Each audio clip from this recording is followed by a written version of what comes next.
kita field trip, field tour, jalan-jalan di kota istimewa.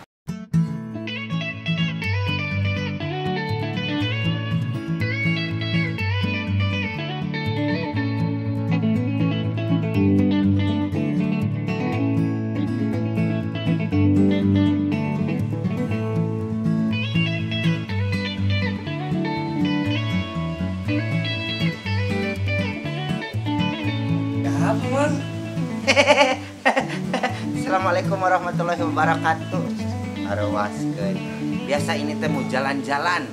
Kita sekarang itu mau jalan-jalan ke kota istimewa, yaitu kota Bali. Waduh, jauh banget. Mau ikut? Iya dong.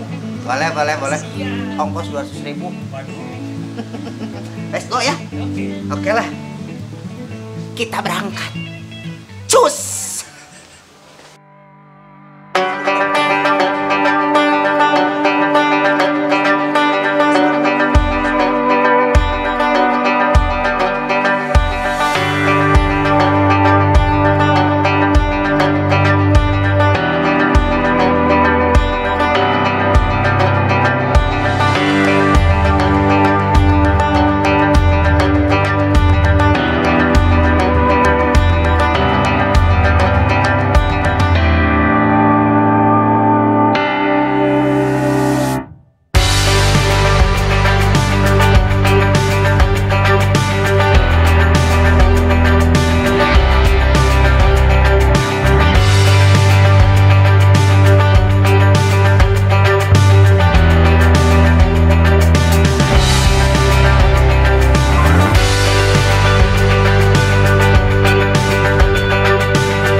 Nah, iya. Mana Pak ini sekarang teh? Hah? Gimana kita sekarang? Kita teh kan mau ke Bali. Iya. Ini mau ke Bali tapi kayaknya nyasar. Kita di mana sekarang ya?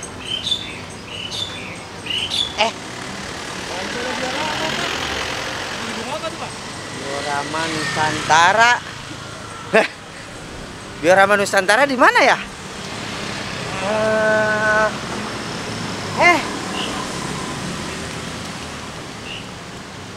Wah, ini. Purwakarta.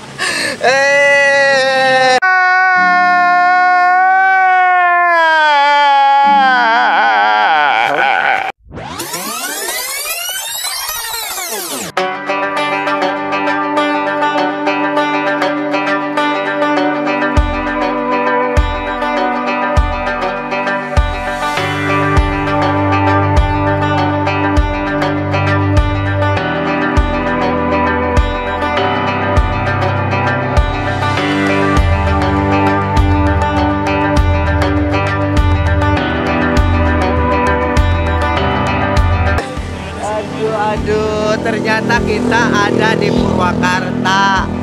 Kita tidak jadi ke Bali, ternyata karena nyasar Google Map yang salah ya. Ya sudahlah, daripada kita tidak jadi, mending kita eksplor aja kota istimewa Purwakarta. Oke? Mau ikut-ikut jalan-jalan, kita eksplor kota Purwakarta. Let's go.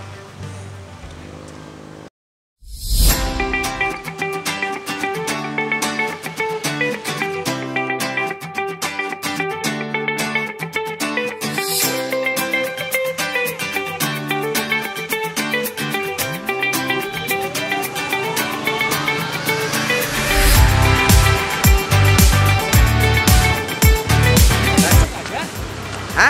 Masuk aja kita. Masuk kemana?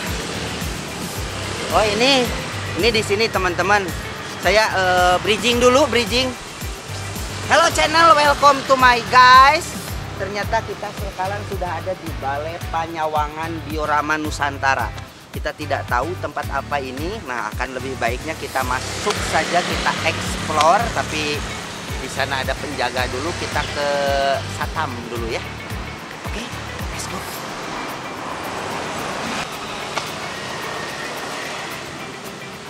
Sampurasun. Sampai Bapak mau ikut lihat-lihat di dalam boleh? boleh, cuman di sini harus menggunakan protokol kesehatan. Oh, Maskernya dipakai, terus cuci tangan sebelah sana. oh cuci tangan di sebelah Ya. sana. Oke, siap Pak. Terima kasih Pak. Ya, sama-sama.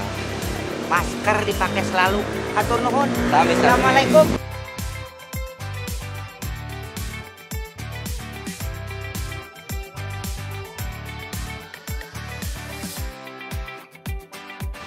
Guys, karena sekarang kita lagi pandemi, kita harus mematuhi protokol kesehatan. Cuci tangan dulu.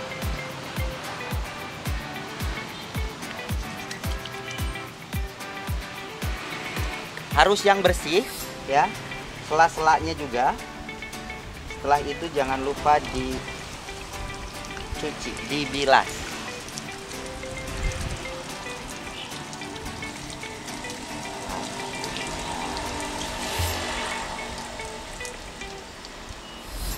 Nah, sehabis ini mudah-mudahan kita bisa bertemu dengan kepalanya atau siapa di sini yang menengahi, pengurus, betul sekali pengurus ya. Kita akan tanya-tanya, oke? Kita lanjut. Let's go, brother.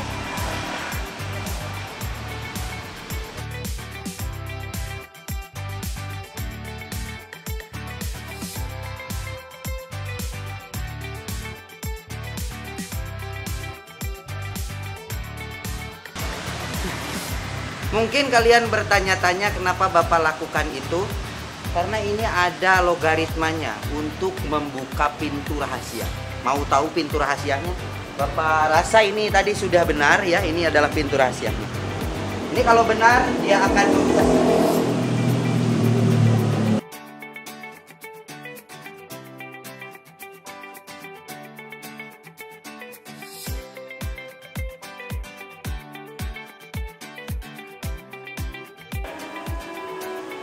Hello channel, welcome to Malgas again.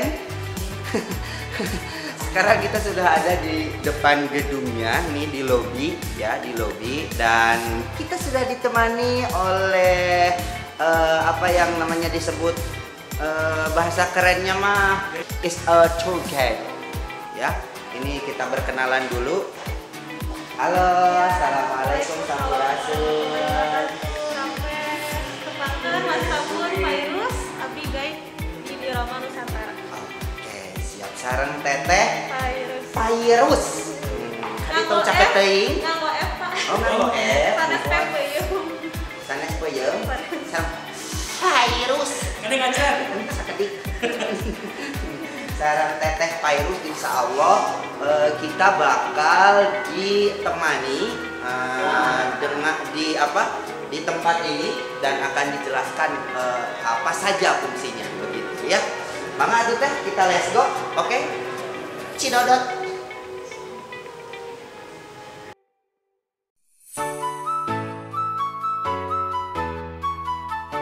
Anak-anakku sekalian, tempat pertama yang kita kunjungi adalah Balai Panyawangan Diorama Nusantara, di mana tujuan pembangunan Balai Panyawangan Diorama Nusantara ini adalah untuk mengangkat peranan arsip sebagai bagian penting dari proses kehidupan berbangsa, bernegara, dan bermasyarakat.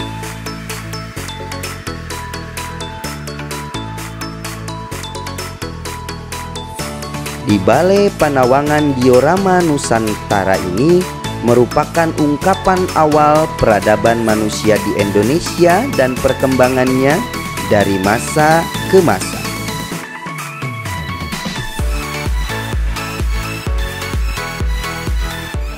Ya, teman-teman semua, ini kita sudah ada di hall yang pertama. Ternyata ini kita juga belum tahu, makanya kita tanyakan ke Teteh. Teteh, ini hall yang pertama itu tentang apa? Ya, kalau di sini ini sebutnya lobby ya.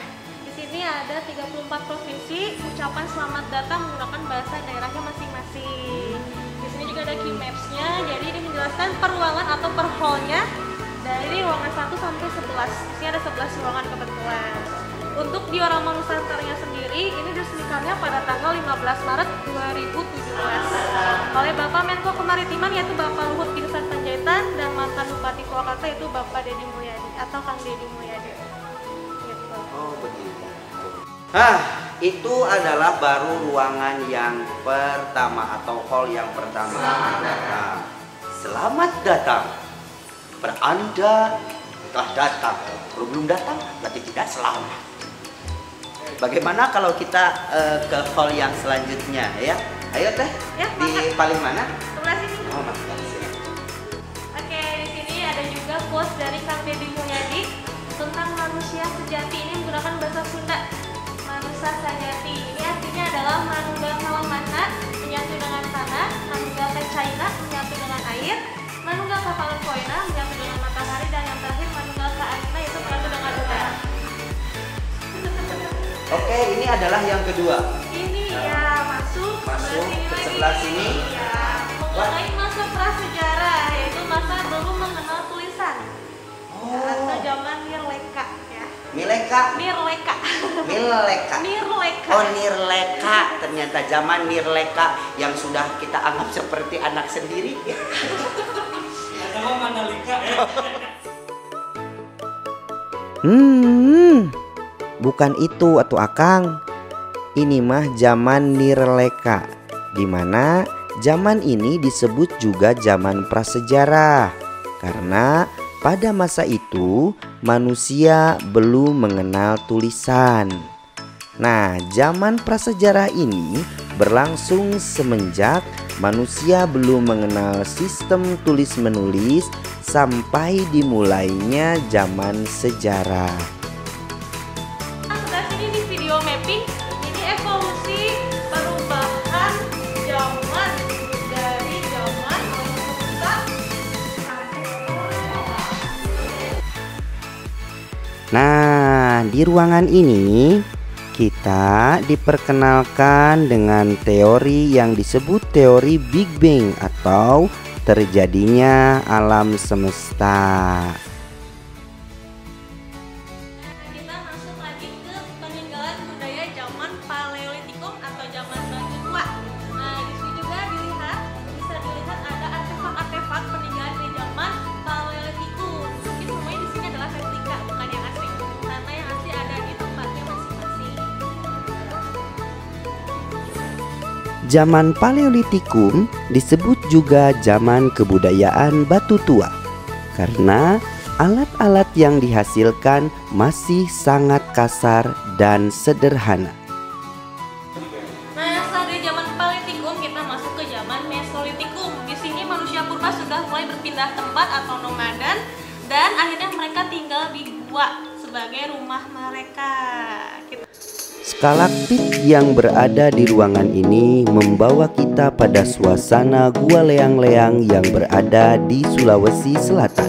Karena pada gua tersebut terdapat peninggalan purbakala, yaitu lukisan dinding yang menandakan bahwa manusia purbakala tersebut pernah tinggal dan hidup di dalam gua. Kita lanjut lagi ke ruangan selanjutnya. Nah, di sini masuk kerajaan Hindu Buddha. Nah, di sini juga ada seseorang yang jadi ikon di sini. Ada yang tahu mungkin? Oh, saya kenal. Siapa? Ini kalau di sini dilarang duduk di sini. Ini. Betul? Sanes. Oh, Sanes. Ini adalah seorang Mahapatih, yaitu Mahapatih. Gajah Mada. Maaf, Gajah Mada. Oke, ini adalah kerajaan dari Majapahit. Kenapa jadi ikon di sini? Kenapa? Karena dulu beliau itu mempersatukan Nusantara dan mempunyai sumpah yaitu sumpah Palapa. Palapa, betul sekali sumpah Palapa. Iya, ingin mempersatukan Nusantara. Kerajaan Hindu-Buddha yang terdapat di Indonesia diantaranya Kerajaan Kutai. Kerajaan Kutai terletak di wilayah Kalimantan Timur dan menjadi kerajaan tertua di Nusantara yang telah mengenal tulisan. Bukti historis yang berkaitan dengan kerajaan Kutai adalah 7 buah yupa, yaitu prasasti yang ditulis di tiang batu. Kerajaan Tarumanagara merupakan kerajaan pertama di Jawa yang mendapat sentuhan budaya India yang berdiri sejak abad 5 Masehi.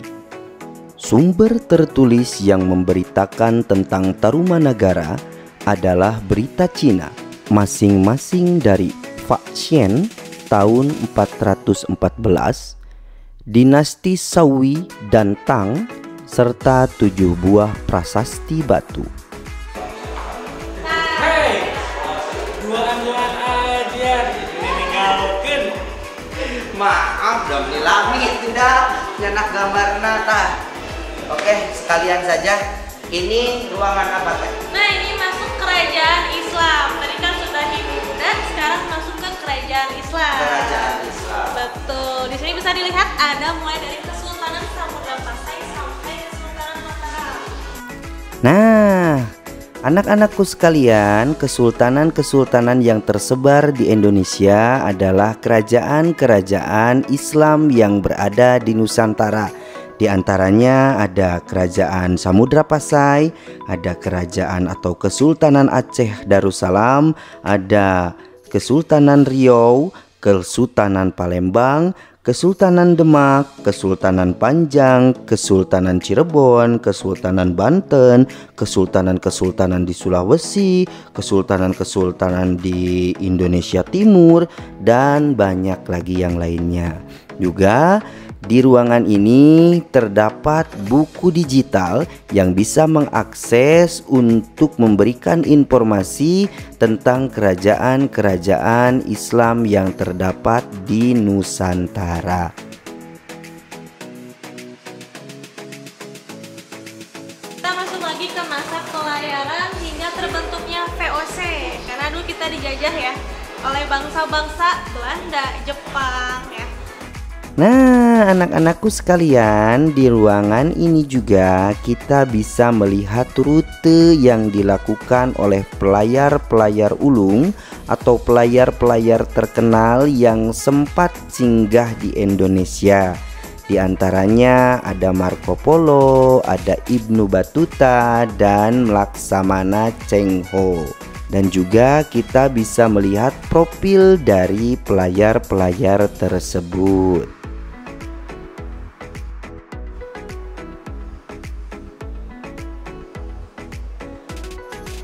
Dari mana?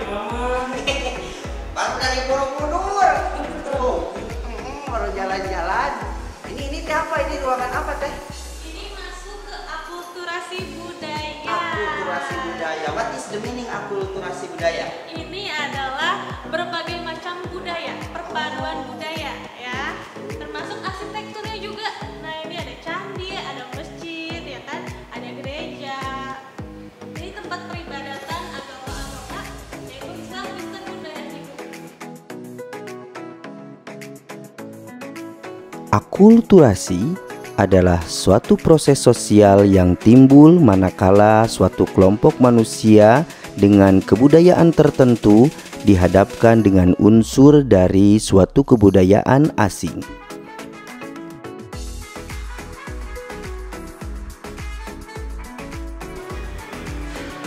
Nah, di sini juga ada akulturasi bahasa. Ini adalah perpaduan bahasa-bahasa serapan ya. Banyak ditemukan di sini seperti boneka, ya kan, janela. Orang Sunda mah pasti apal ya teh naon janela teh. Jendela mah jendela. Jendela. Iya, ada darajah salur teh. Ada lagi handuk. Handuk. Handuk Handuk. Itu dari bahasa apa? Teh handuk. dari bahasa Belanda. Iya. Open. Open. Make Open. open. Ada lagi darajah dari bahasa Arab, musyawarah, berbagai macam bahasa di sini, bahasa-bahasa serapan yang digunakan sebagai bahasa Indonesia sekarang. Nah, di sini juga ada buku digital lagi. Ini mengenai citra Nusantara. Nah, bisa dilihat ada wayang, noken, angklung, tari saman, keris, batik, dan topeng. Ini adalah warisan budaya tak benda yang sudah diakui oleh UNESCO. Nah, kita juga bisa lihat di sini mengenai Purwakarta istimewa, profil Purwakarta, dan bisa dilihat juga video air mancur yang dimiliki oleh Purwakarta.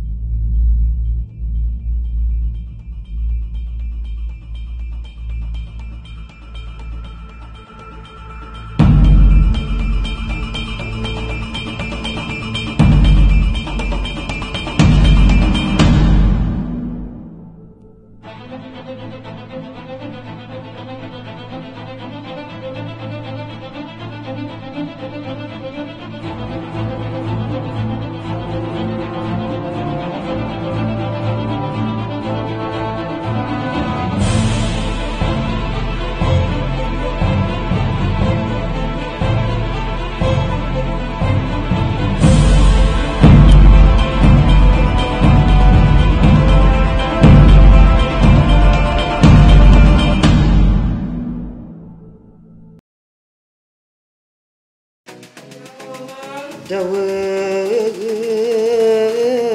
diajar ludeng. Ini lagi apa namanya berkesenian. Berkesenian itu alat musik apa ini sasano. Sasano itu dari Cianjur bukan? Bukan kalau saya tadi janji itu dari Cianjur ya bukan. Nah, untuk jelasnya kita tanyakan langsung saja kepada ahlinya ya. Monggo. Izin untuk menerangkan atau menjelaskan kembali untuk sasando ini berasal dari Nusa Tenggara Timur. Nah, ini alat petik juga sepetos kecapi. Kecapi muhun. Nah, ini terbuat dari daun lontar. Nah, selanjutnya sebelah sini. Anak-anakku sekalian, di ruangan ini kita bisa melihat alat musik tradisional Indonesia. Salah satunya adalah sampe, yang merupakan alat musik yang berasal dari Kalimantan Timur. Alat musik ini dimainkan dengan cara dipetik. Juga terdapat alat musik yang dimainkan dengan cara ditiup. Salah satunya adalah tarompet, saluang, dan suling. Di ruangan ini juga terdapat alat musik karinding. Ini ternyata tombol di sini ada fungsinya ya. Ternyata kita bisa mendengarkan alat musik yang ada di dalam. Itu yang ada di sini kita bisa dengarkan seperti ini adalah suara drum ya. Ini adalah suara suling ya, dan ini semuanya juga berfungsi ya, semuanya juga berfungsi. The next instrument tradition you know what is the meaning? Calung. Is the calung. Yeah. Calung adalah alat musik tradisional dari Jawa Barat yang dimainkan dengan cara dipukul.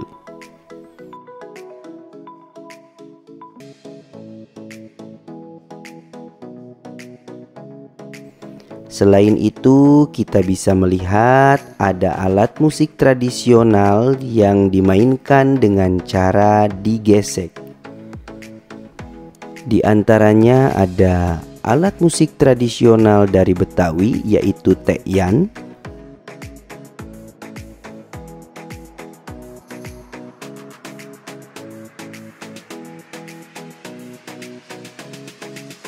dan alat musik tradisional dari Jawa Barat yaitu rebab.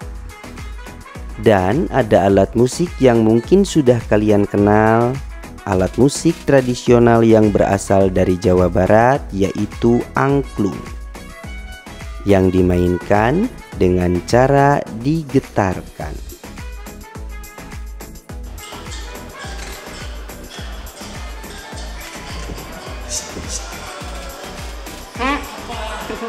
Saya lagi berlayar mencari rasa yang pernah ada.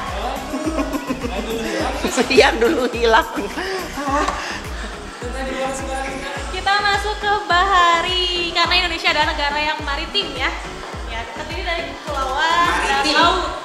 Iya. Maritim berarti itu adalah kebersamaan. Maritim. Saya si Akang ini ya.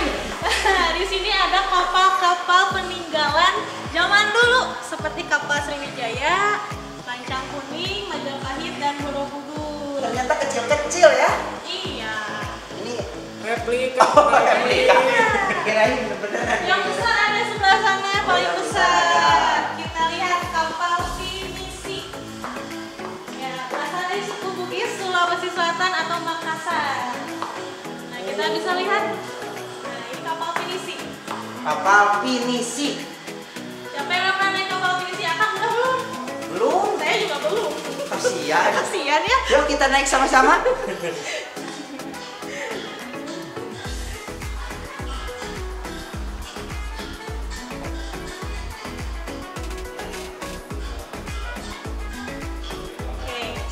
Nah, kebetulan pengrajin kapal yang juga ini dari Purwakarta kan. Yang bikin ini gitu. Orang pribumi asli orang Purwakarta. Yang bikin ini adalah suatu kebanggaan ya. Iya, suatu kebanggaan. Keren banget pokoknya. Dan oke, the next hall. Kita let's go. Yuk, kita lanjut lagi. Nah, ini masuk ke Citra Nusantara lagi, di Pesona Nusantara. Nah, kita bisa lihat di sini ada Jawa Barat nih. Provinsi yang kita banggakan dan kita tinggal juga di sini, yaitu beribu kota Bandung. Nah, di sini ada Gedung Sate. Sebelah sini ada destinasi wisata di Jawa Barat seperti Kawah Putih, Bosya. Lalu ini ada tradisionalnya, ada pencak silat, ada lagi tari jaipong, wayang golek, dan ini ada angklung. Dan kita punya sate marangi khas Purwakarta. Kita bisa lihat ya sate marangi. Nah, ini makanan khas dari Jawa Barat, dari Purwakarta khususnya, sate marangi. Sate marangi. Iya, sate marangi dong.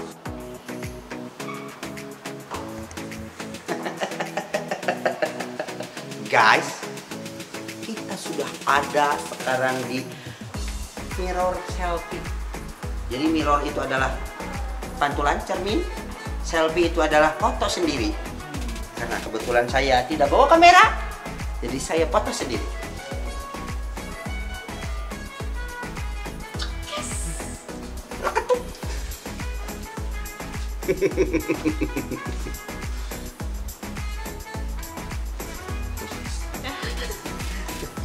Setelah sini kita lanjut. Nah, nanti Pesona Nusantara, dan itu juga ada dari lambang-lambang provinsi, 34 provinsi di Indonesia. Seperti yang di depan tadi, pilar-pilar. Nah, di sini simbol-simbolnya lebih jelas, lebih berwarna. Di sini ada 34 provinsi dari Indonesia. Ya, kita masuk lagi ke ruangan atau hall batik. Ini batik-batik Nusantara ya. Dan di sebelah sini juga ada festival-festival yang biasa diselenggarakan di Indonesia. Ada festival Raw. Nah, ini ada Jember Fashion Carnaval yang bawah dari Jawa Timur. Nah, yang dua ini dari Papua, Lembah Galim dan Danau Sentani. Gitu.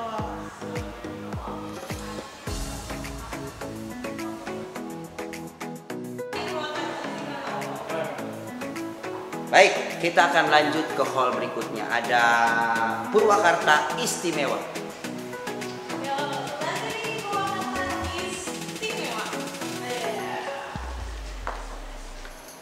Nah, kita bisa lihat destinasi wisata Purwakarta. Ada juga fasilitas-fasilitas Purwakarta sendiri. Dan sebelah sini pembangunan dan infrastruktur dari Kabupaten Purwakarta.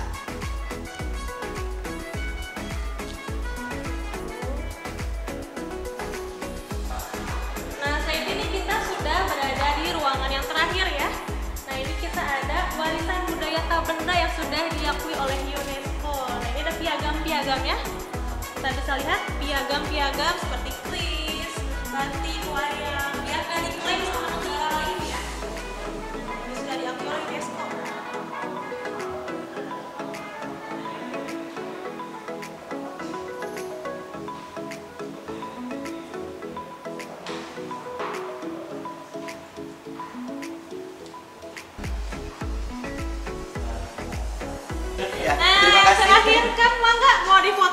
dia. Oh, ada fotoan? Iya, foto booth terakhir ini. Oh, foto booth atau sampean panggilannya katakan. Ini menandakan nanti akang sudah berkunjung di sini. Nanti kita set otomatis. Ya, punten akangnya rada mundur. Nanti saya foto. Bapak kameramen mau ikut foto? Ibu ya.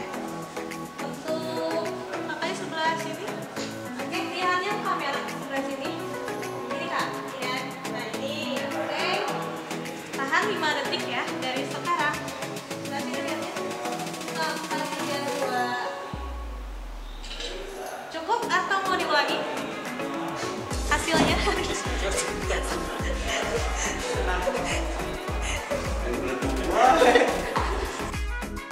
Baik, teman-teman, kita telah ada di penghujung pintu.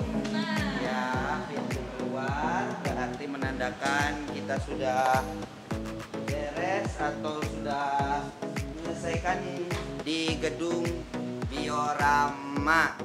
Ya, di gedung Diorama Nusantara. Di Diorama Nusantara ya. Terima kasih kepada Teteh Pauji.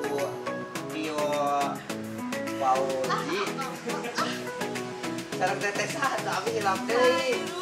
Nah eta sareng Teteh Pairus mohon abi mah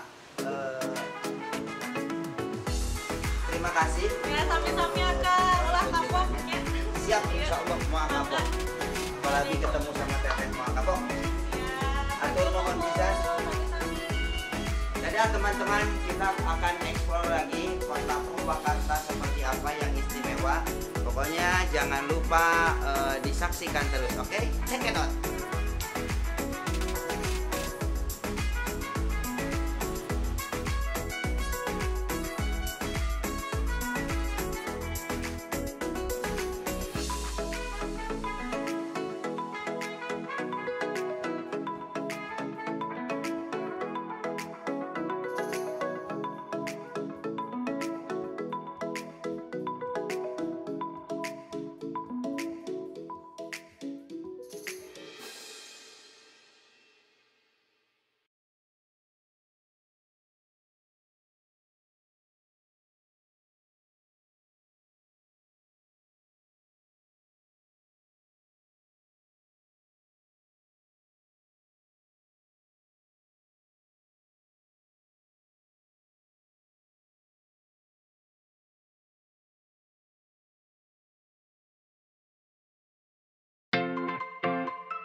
Pak, biar keren gimana kalau ada efek menghilang? Menghilang, oke? Siap. Siap. Siap, 1, 2, 3.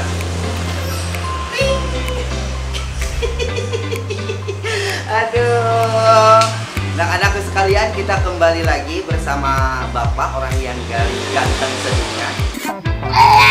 Ya, Bapak tidak tahu sekarang ada di mana dan di gedung apa. Bapak kita tahu gimana kalau kita cari tahu. Yang penasaran ya, kepoin terus. Let's go.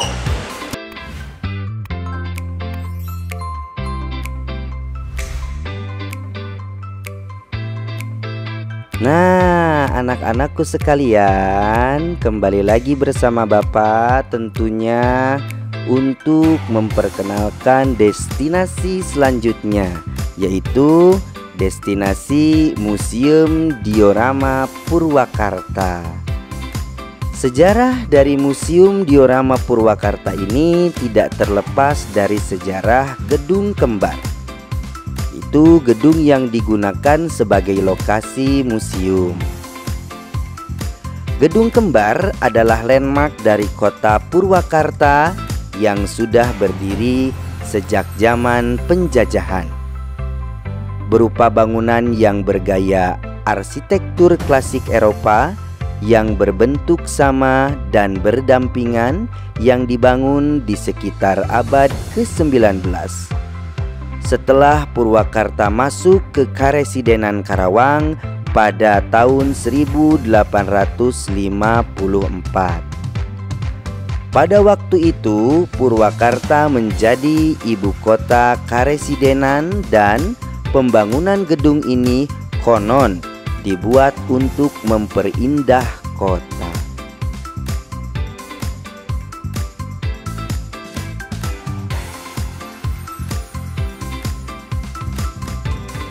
Gimana? Apakah kalian masih penasaran? Ayo ikuti Bapak, kita telusuri semua yang ada di gedung diorama Purwakarta ini. Let's check it out.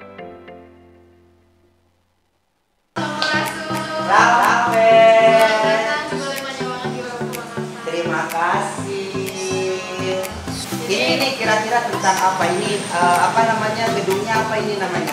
Kalau ini nama gedungnya adalah Gedung Kembar.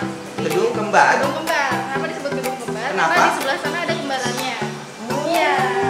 Cuman bedanya kalau di sini difungsikan sebagai museum. Ini tempatnya Balai Panyawangan Diorama Purwakarta. Jadi menjelaskan tentang kerajaan Sunda sampai dengan Purwakarta. Ya.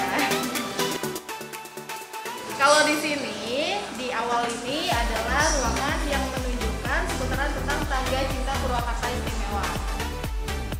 Di ruangan ini terdapat tanda cinta Purwakarta istimewa, yaitu terpampang ukiran dari Kuningan, Bupati Purwakarta dari Bupati yang pertama sampai dengan saat ini.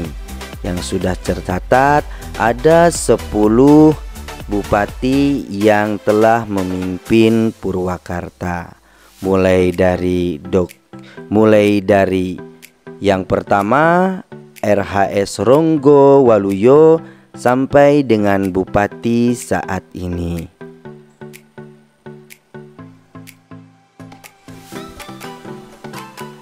Di ruangan selanjutnya kita bisa melihat buku besar, yaitu buku elektronik yang di dalamnya terdapat sejarah tentang kerajaan-kerajaan Sunda.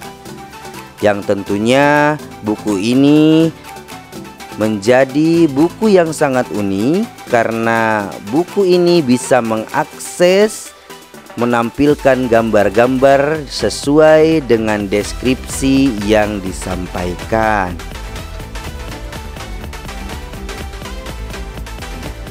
Adapun suara yang seolah-olah membaca naskah pada tiap lembar buku yang dibuka.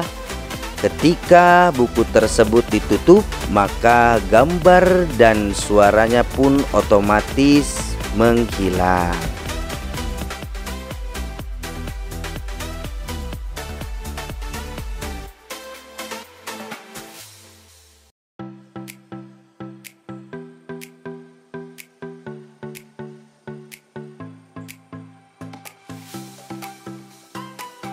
Kali ini kita ada di ruang selanjutnya. Kalau di sini lebih ke menceritakan aksi heroik dari para rakyat pribumi.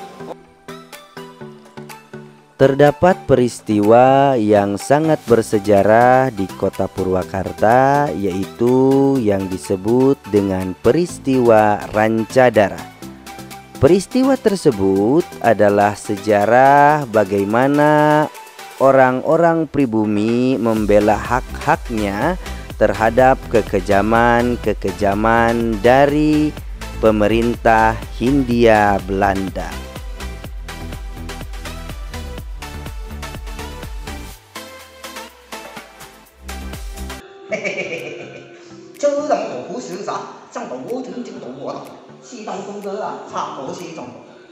Nanawanan dari Bapak. Terang. Lebih baik kita tanyakan saja kepada yang ahlinya. Assalamualaikum Kak. Waalaikumsalam warahmatullahi wabarakatuh. Saya dari SMP 36 Bandung. Ya. Ini mau menanyakan ini hall tentang apa ini, ruangan tentang apa? Nah, teman-teman, di ruangan ini kita diperkenalkan tentang sejarah penjajahan Jepang yang ada di Purwakarta dan berbagai peristiwa-peristiwa yang dilakukan oleh tentara-tentara Jepang untuk menduduki kawasan Asia. Seperti yang kita ketahui bahwa Jepang mempunyai 3 slogan, yaitu Jepang sebagai slogan itu yaitu Jepang pemimpin Asia, Jepang penerang Asia, dan Jepang pelindung Asia. Merupakan salah satu propaganda Jepang untuk memenangkan perang di Asia Tenggara. Menganut sistem yang dinamakan kerja paksa atau dulu namanya kursus Stelsel ya, zaman Jepang. Kalau di Belanda ya, kalau di zaman Jepang namanya Romusa, sama aja ya. Tapi intinya mereka bekerja ya tanpa kalah ya. Nah, seiring dengan Jepang menyerah ya, kolonial Belanda pun ikut masuk lagi ya, dengan adanya agresi Belanda 1 dan 2 pada saat pasca kemerdekaan.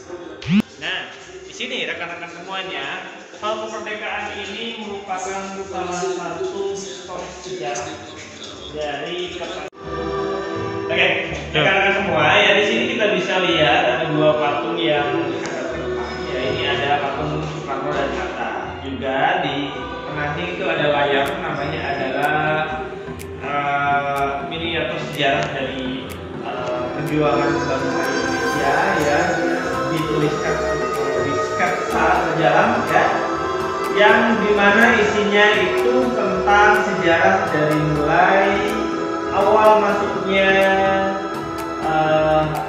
Jepang ke Indonesia sampai akhirnya mereka menyerah ya.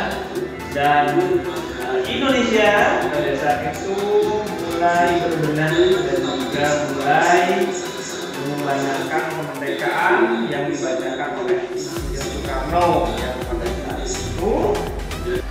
Ini juga kita bisa lihat sketsa ya.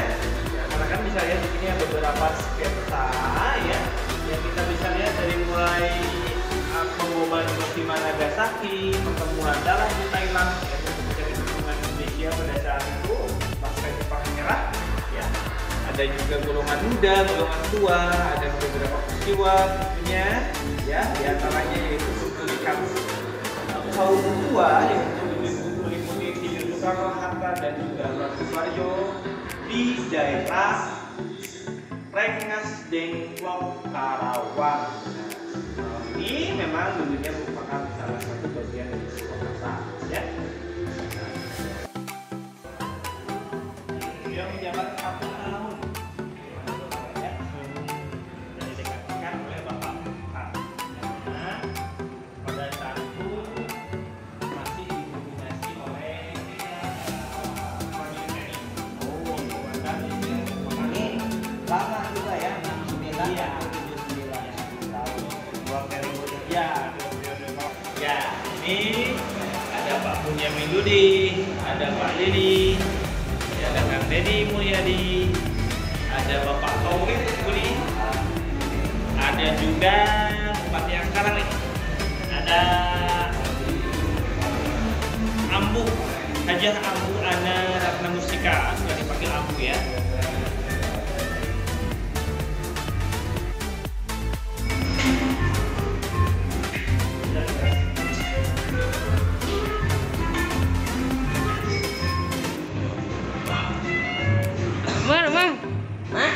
Lagi apa?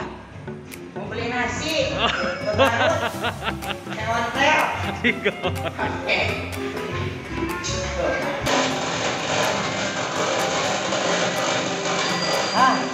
Ternyata ini visualnya seperti ini teman-teman. Jadi kita bergoes dan seakan-akan ritual masuk ke kota Purwakarta istimewa. Dan ini sangat istimewa dan ini sangat keren.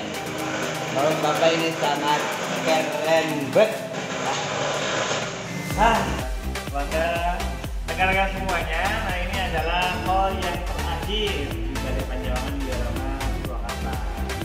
Ya, namanya Hall Ki Pamanah Rasa.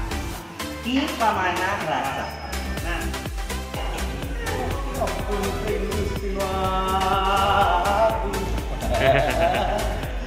nah, Simbolnya apa ini? nah ya, banyak yang bertanya tentunya ya, kenapa kok ada deretan wayang dan juga bentuk gedungnya bulat. Nah, Ya, ini adalah filosofi dari mengayuh negeri dengan cinta. Mengayuh negeri dengan cinta. Oke, itu akan dilayangkan oleh Bupati Dua Rama terdahulu, namanya Ibu Mulyani ya. Nah, jadi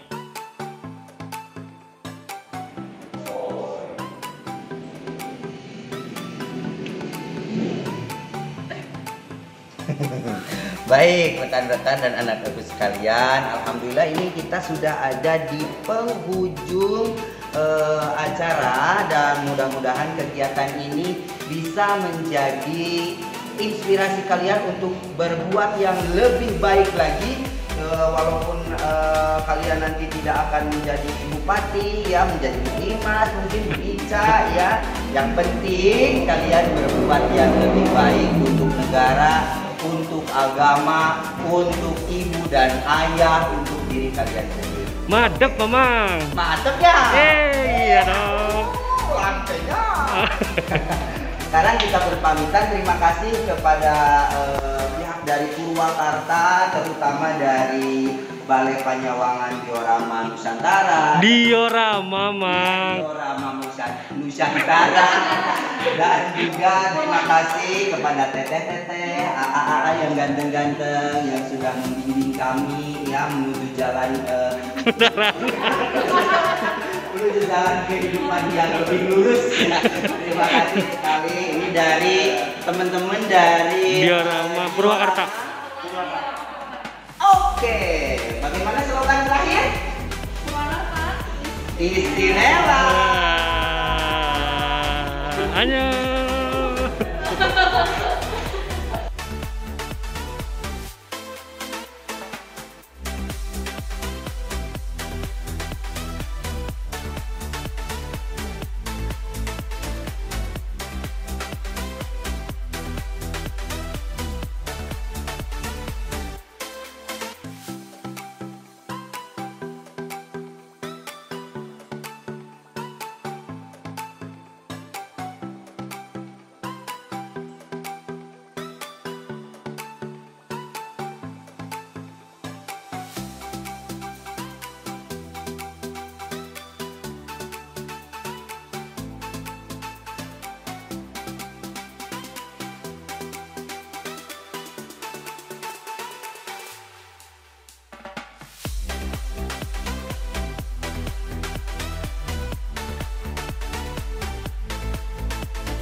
Welcome to my guys. Ya, alhamdulillah kita sudah ada.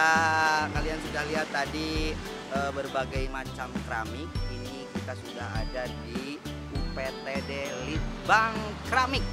Ya, bagaimana di dalamnya, bagaimana proses cara pembuatannya, langsung saja kita tengok. Ya, kita lihat. Let's check it out.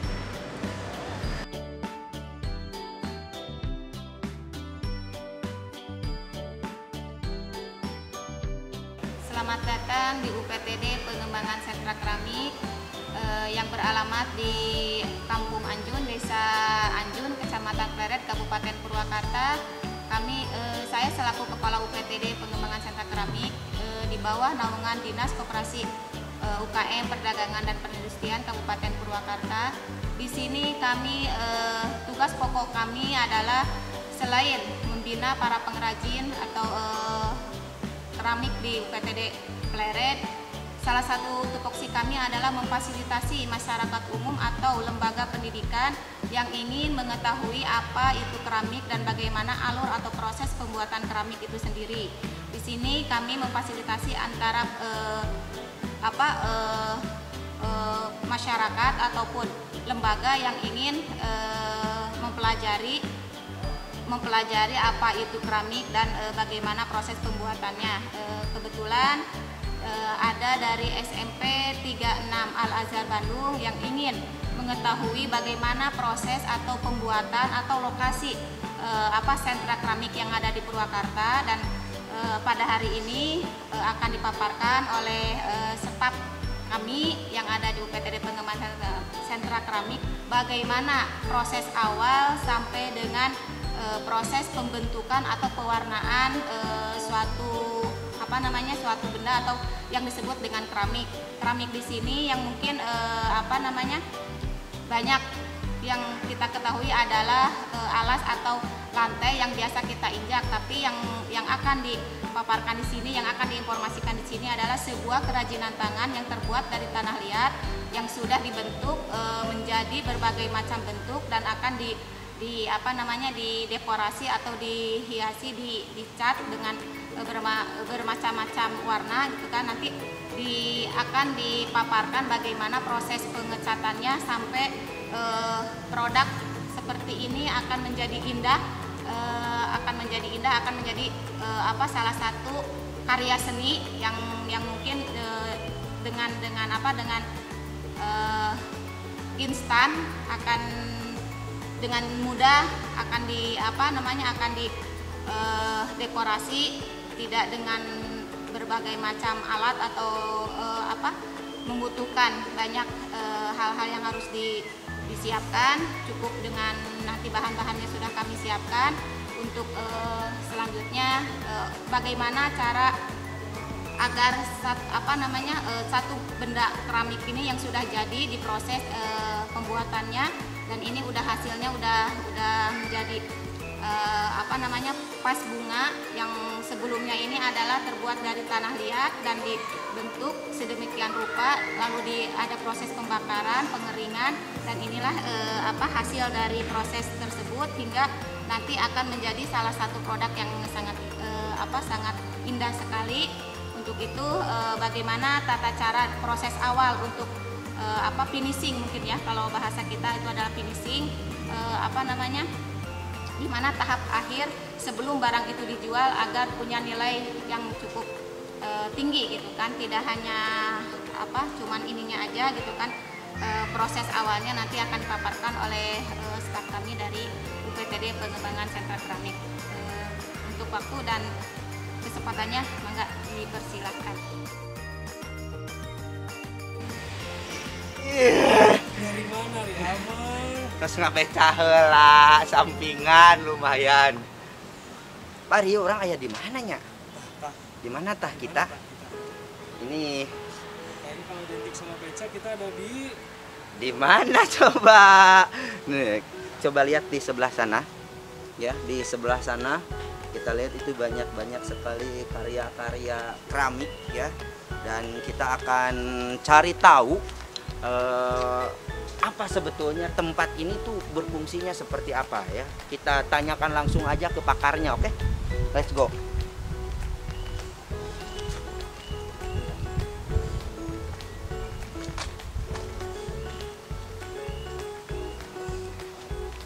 Sampurasun. Silakan Kang. Wah, kita sudah disuguhkan dengan berbagai macam karya. Ini dia Kang Jujun. Oke, selamat bertemu kembali. Betul. Wilujeng Sumping di workshop. Oh iya, Workshop nate. Nah ini salah satu milik pengrajin untuk kita memperkenalkan alur proses pembuatan keramik. Alhamdulillah di sini ada dua teknis. Ada teknik putar, ada teknik cetak. Nah alurnya pun tadi pertama persiapan alat dan bahan ini udah ada ya. Bahannya ini, alatnya alat putar. Nah pertama ini pembentukan sampai kelar.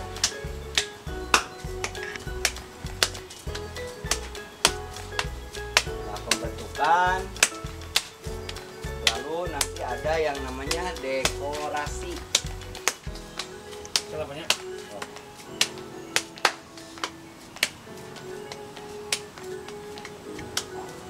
Kurang aja.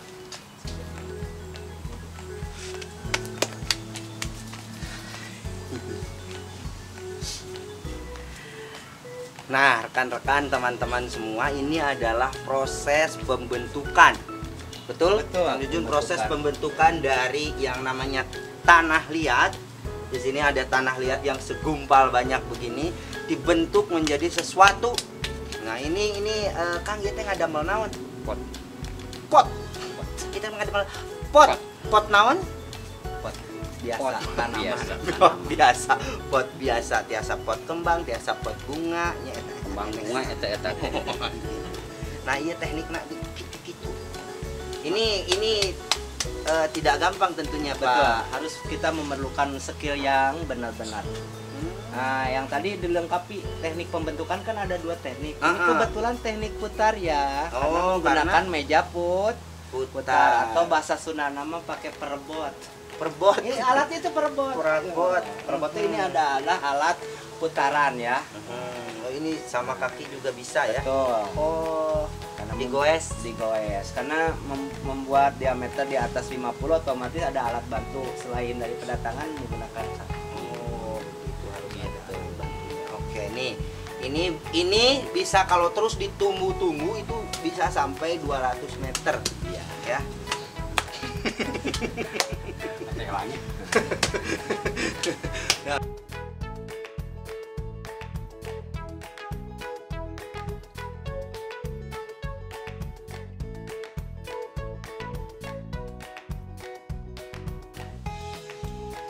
Oke, kita setelah pembentukan ke tahapan berikutnya yaitu dekorasi. Ada di sebelah sini. Nah, kebetulan dekorasi hari ini karena sesuai dengan permintaan, Pak, jarang barang yang ada ornamennya. Jadi polos ya, seolah-olah tahapan kedua ini dekorasinya dibilang finishing juga boleh, finishing enggak, dibilang dekorasi. Nah, dekorasi di sini ada 2 cara ya, Kang. Ya. Satu cara tempel menggunakan pilin. Nanti saya peragakan. Kedua ada toreh. Toreh itu ukiran kayak seperti yang sudah jadi nantinya barangnya ada. Ditoreh. Nah, ditoreh tapi menggunakan alat butsi. Gitu ya. Nah, ini sesuai permintaan saja. Di sini mah nggak lama, cuman beberapa detik karena barangnya menyesuaikan ya. Gitu aja. Oke. Oh, toreh. Nah, maksudnya kan enggak. Dia ditoreh ya. Teknik digaris, teknik dipotong. Tempel bunga gitu. Tapi bisa diperagain.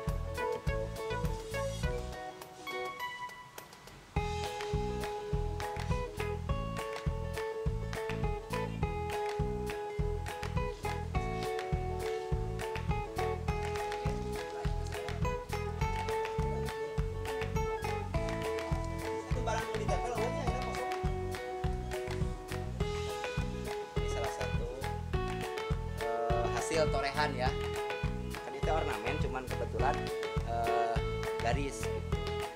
Baik, Kang, saat tosna ada finishing kecil atau finishing apa namanya? Ya, dekorasi. Kita kemana? Nah, tahapan berikutnya setelah menjelang pembakaran otomatis kita memerlukan pengeringan. Pengeringan. Pengeringan di sini kita rata-rata menggunakan alam. Kebetulan untuk saat ini karena musim hujan, otomatis kami rekayasa. Kita nyiapin Wah, rak. Rak ada di atas. Kirain membuat matahari sendiri. Betul. Boleh dilihat di Ternyata sini. kita memakai Tuh, dipang-pang di atas apalagi untuk pemanfaatan waktu kita bakar kan panasnya beureun ka beladi. Oh iya. Itu ya salah satu Ya sekali apa namanya ini, Kang? rangon. Jadi memanfaatkan wae. Ya. Ya, itulah salah satu hal yang pasti panasnya kayak begini. Ya, dan itu akan cepat kering.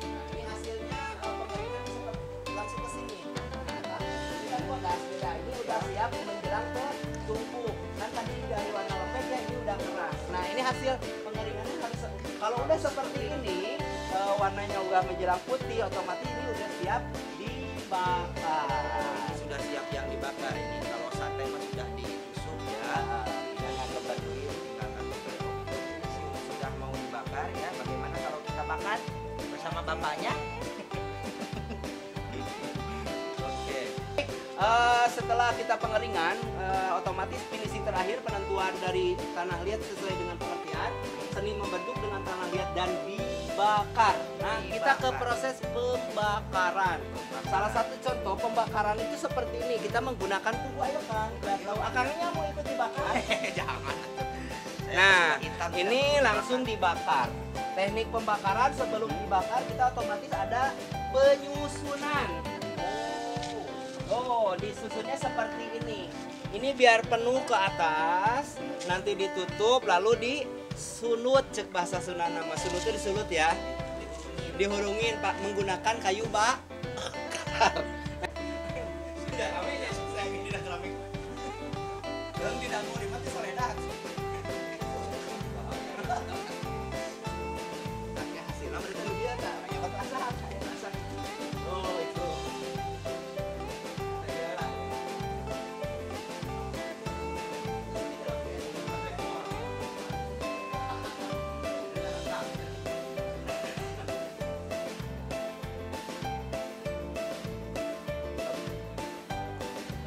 Oke, baik adik-adik, setelah dibakar akan berubah warna kan dari warna putih tadi. Seperti tadi ini sudah berubah menjadi inilah keramik. Sesuai dengan pengertian, seni membentuk dengan tanah liat dan dibakar. Hasil dibakar beda kan? Dari warna mentah menjadi warna Yang sudah masak, yaitu keramik. Ini adalah yang siap saji. Siap ya. saji. Siap Kalau ini belum jadi keramik, ini baru calon, ya kan? Karena iya, seni calon. membentuk dengan tanah liat. Kalau udah dibakar jadi keramik. Ini yang disebut keramik ya. Bahkan, Bang nih ke adik-adik atau ke teman-teman bikin keramik atau belajar keramik nggak fokus, jangan tergantung ke alat. Oh gitu. Kita ada teknik yang sangat luar biasa. teknik sederhana. Imajinasi apa yang sesuai dengan moto keramik nih. Tak kenal tak sayang, tak lihat tak tahu, tak coba tak merasakan. Oke. Nah, metode tak coba tak merasakan dan tak lihat tak tahu, kita ada teknik yang baru, bukan barulah tapi kekreatifan manusia. Salah satu contohnya, contoh ininya.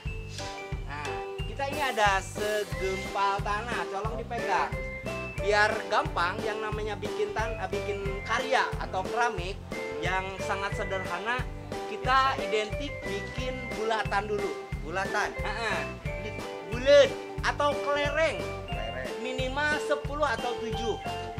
Kita ini yang sangat sederhana aja. 10 atau 7. IT rumah bisa kejadian akan beda. Minimal 7 mana kita nanti. Oh, ya kan. Itu akan bantuan. Nah, minimal udah 6 ya tuh dengan saya. Lalu yang kelereng ini disatu-persatukan. Otomatis akan berubah namanya juga ya. Sama lagi Kang. Akan kurang bisa jadi takokak kayak seetik mah. Dihiji-hijikan pasti udah pada tahu lah orang Jawa Barat mah kalau digunukeun kieu akan rubah bentukna oge, jadi ngaranna teh disebutna teh kalau orang Jawa Barat mah pasti tahu. Ini yang sangat sederhana ya. Nah, kalau ulah diginiin dikasih tangkai pasti bilangnya juga oh ini tuh buah anggur. Ini yang satu, betul kan dari kelereng. Betul. Ini pegang sama Akang. Kedua, Anggurna. yang paling utama apalagi yang paling viral sekarang, ini yang sangat sederhana ya. Nah, kan ini lonjongan. Kalau di sini kerucut. Tapi kalau udah dibentak-bentuk, otomatis jadi cabe. Nah, begitu sederhana ya. Makanya satu lagi. Makanya ini yang paling utama dibutuhkan oleh manusia. Sudah cabe. Oh, ini ada lagi. Ini apa namanya sayang? Ya daun wela. Sok Daun. ditumpukan akan jadi daun ros. Akan dicontohin. Nih, pegang baik bongan dipegang-pegang. Nih daun ros segini. Ini daun. Itu daunnya, ini rosnya. Nah, tuh dililit sesuai dengan tadi. Jangan dulu nih lihat. Akan berubah. Akang juga mungkin itu mah Kang Jun kembang mawar cek orang Jawa Barat. Iya kan, makanya simple. Belajar keramik ini nggak mudah apa kita. maksudnya kita mau ada kemauan, apa yang kita lihat, apa yang kita tahu otomatis diaplikasikan. Aplikasi. Nah, Simple. tuh identik kembang teh jeung daun. Tuh sabelah ge geus robah. Tara. Can marry your daughter and make her my wife. I want her to be the only girl that I love for the rest of my Setelah karyanya Kembang Eros dari Tanah Liat, Rosyad. Baik Kang, saatosna ada finishing kecil atau finishing apa namanya ya dekorasi, kita kemana? Nah, tahapan berikutnya setelah menjelang pembakaran otomatis kita memerlukan pengeringan. Pengeringan di sini kita rata-rata menggunakan alam. Kebetulan untuk saat ini karena musim hujan, otomatis kami rekayasa. Kita nyiapin rak ada di atas. Oh, kirain membuat matahari sendiri. Betul. Boleh dilihat di Ternyata sini. kita memakai Tuh, dipang-pang di atas, apalagi untuk pemanfaatan waktu kita bakar kan panasnya meureun ka beladi. Oh iya. Itu ya salah satu. Ya sekali apa namanya ini kan? Rangon. Jadi ngamanfaatkeun wae. Ya betul sekali. Ya, Jadi itulah salah satunya ya. pasti panasnya akan ke sini ya, dan itu akan cepat kering. Nah, ini hasilnya pengeringan itu seperti langsung ke sini. Nah, kan ini kan bodas beda. Ini udah siap menjelang ke tungku. Kan tadi dari warna lembek ya, ini udah keras. Nah, ini hasil pengeringannya harus kalau udah seperti ini, warnanya udah menjelang putih, otomatis ini udah siap dibakar. Oh, ini sudah siap yang dibakar ini. Kalau sate mah sudah ditusuk ya. Tinggal ngageberin. Oke, ini sudah mau dibakar ya. Bagaimana kalau kita bakar bersama bapaknya? Hooray! Baik, setelah kita pengeringan, otomatis finishing terakhir penentuan dari tanah liat sesuai dengan pengertian. Seni membentuk dengan tanah liat dan dibakar. Nah, kita ke proses pembakaran. Salah satu contoh pembakaran itu seperti ini. Kita menggunakan tungku. Ayo Kang, biar tahu. Akangnya mau ikut dibakar? Jangan atuh. Nah, ini langsung dibakar. Teknik pembakaran sebelum dibakar kita otomatis ada penyusunan. Oh, disusunnya seperti ini. Ini biar penuh ke atas, nanti ditutup lalu disunut, cek bahasa Sunda nama. Sunut itu disulut ya. Dihurungin Pak menggunakan kayu bakar.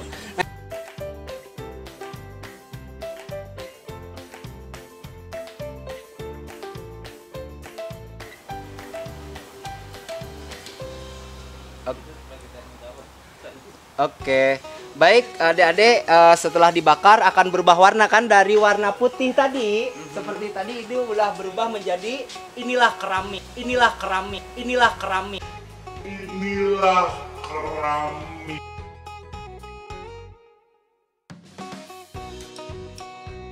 Sesuai dengan pengertian, seni membentuk dengan tanah liat dan dibakar. Hasil dibakar beda kan? Dari warna mentah menjadi warna yang sudah masak, yaitu keramik. Ini adalah yang siap saji. Kalau ini belum jadi keramik, ini baru calon. Ya kan, karena seni membentuk dengan tanah liat. Kalau udah dibakar jadi keram.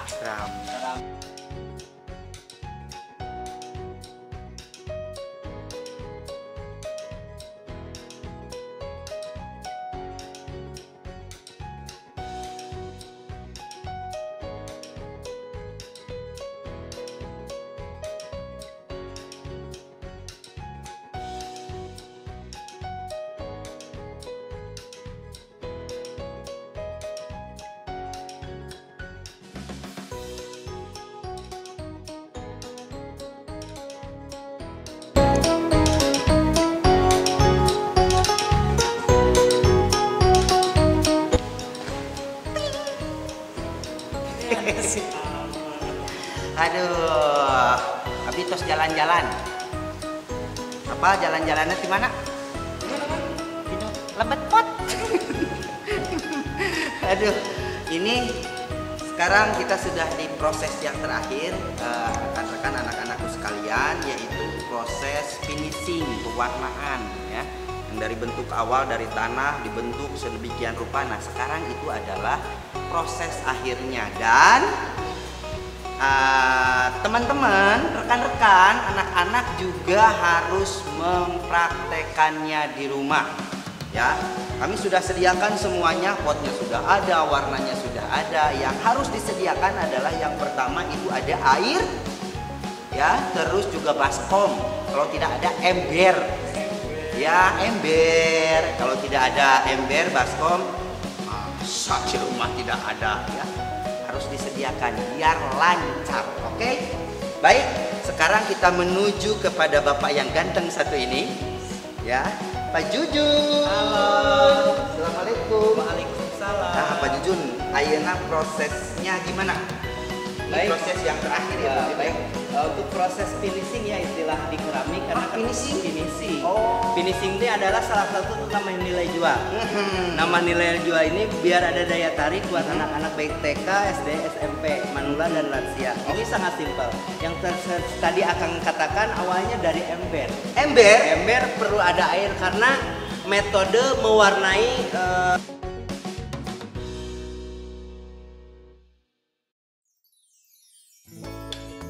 sistem marble ini adalah kolaborasi antara cat dengan air. Cat dengan air. Cat dengan air, salah satu catnya itu relatif ya. Ya. Warna itu bisa dikagumi warna apa saja, tapi dengan catatan catnya harus cat minyak. Catnya harus Cat minyak. Kenapa cat minyak? Karena minyak dengan air saumur hidup semuanya.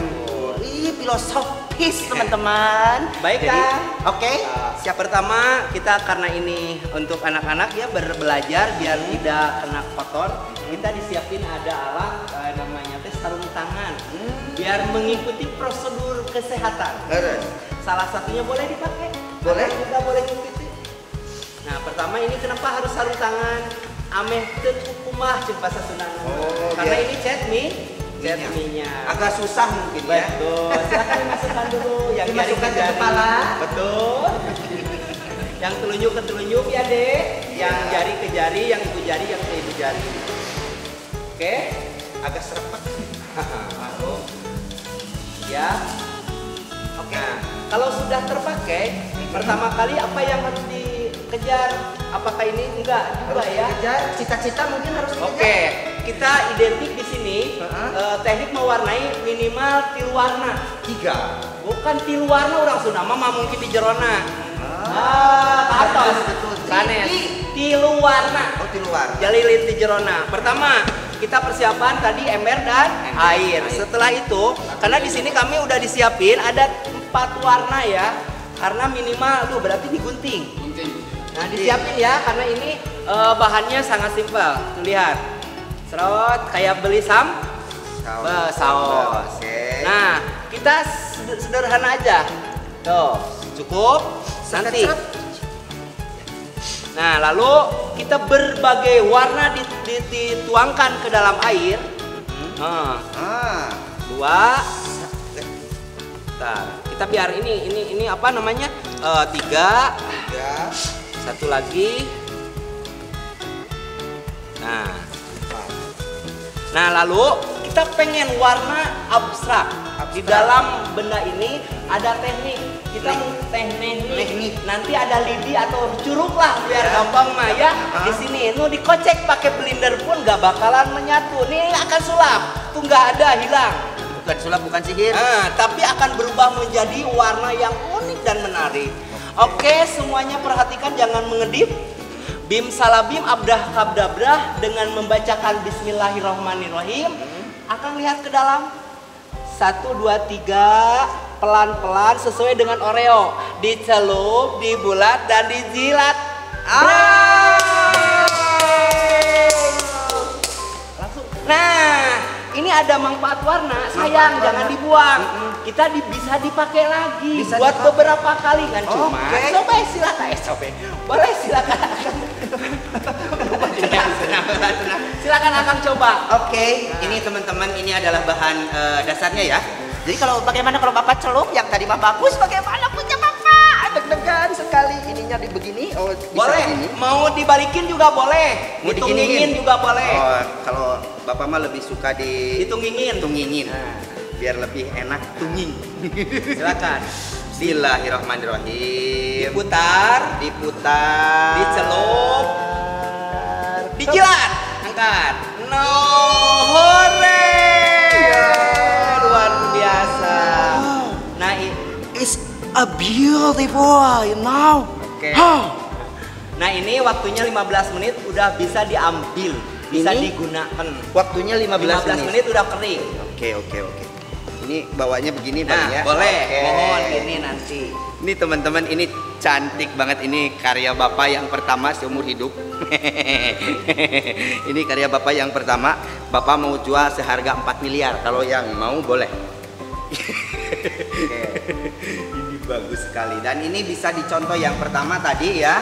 Berarti Warna. warna. Nah, maaf, setelah ini otomatis akan berubah warna. Kita gimana ngantisipasinya? Masa sih kalau ditambahin cat lagi akan berubah? Biasa pengen netralisasi lagi, kita menggunakan dari spons atau karton. Tuh ini akan hilang. Masa sih dibuang? Nggak mungkin kan?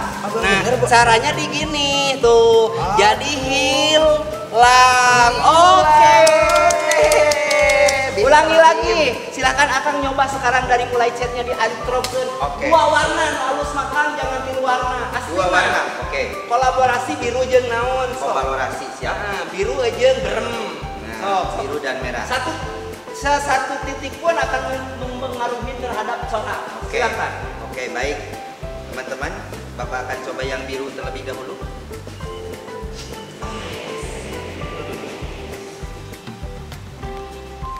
Ini adalah yang merah. Merah itu melambangkan berani, jadi Bapak berani. Celop. Terus dikucek. Sekedik deh nya dikena. Kirang saus. Gak bisa juga nih Kang, tanpa dikocek, ini cuman akan alurnya beda. Cuman ini ada unsur seni ya. Kenapa harus di gini? Itu biar ada gerak-gerak seperti ini abstrak batik. Tapi kalau gini akan warnanya numpang. Tapi sama kan? Coba aja, jangan pakai ini. Coba kalau begini ya. Silakan aja nggak apa-apa. Tanpa dikocek, hasilnya akan seperti apa? Hasilnya akan seperti apa? Kita nge-explore ya. Oke. Nah sekarang dibalikin atuh Akang biar tidak kaku mah. Begini ya. Nah, atau Kang Jujun dulu. Kang Jujun dulu Nah, saya sama takut. ya. Tuh lihat. Tuh. Diputer sambil dikedalamkan. Tuh, jadi hasilnya teh begini. Jadi emlok-emlok. Kalau bahasa Sunda nama blok-blokan ya. Oke. Tapi kalau dikocek tadi Kalau otomatis dikocek tadi, perbedaannya akan beda. Beda sekali. Nah, ini cantik mana perbedaannya. sayang? Dua-duanya. Dua-duanya. Berarti simpel mana sayang? Dua-duanya simple, tidak perlu Sukang cobian memakai warna kuas. ini. Bapak cubi ya, Bapak cubi. Oke. Iya. Ini dalamnya, ini caranya. Kalau nantinya kalian takut basah atau kena cat, ini dalamnya saja seperti ini. Di apa namanya? Selongkop ya. Dan supaya rekat. Nah, ini kita coba diputar, diangkat. Lebih cakep. Ini luar biasa sekali. Ini luar biasa. Ini harus dibawa ke rumah ini. Ini luar biasa sekali ini. Ini kalau ini mah the best pokoknya ini mah. Nah intinya otomatis tinggal profesional aja ya. Tergantung kita dari mana untuk menuangkan warna terhadap body para keramik. Karena keramik bukan hanya ini aja. Yang bisa untuk bahan media mewarnai teknik marble ini bukan hanya tergantung ke keramik. Plastik bisa. Ya kan warna apapun bisa. Ya salah satunya contoh karton. Karton diginiin akan berubah warna menjadi warna abstrak. Nah ini adalah metode yang sangat sederhana kami terapkan buat masyarakat, teman-teman Jawa Barat yang beredukasi tentang mewarnai. Ini artinya luar biasa, ini filosofi yang sangat luar biasa. Demikian. Siap. Untuk percobaan, cari kaca.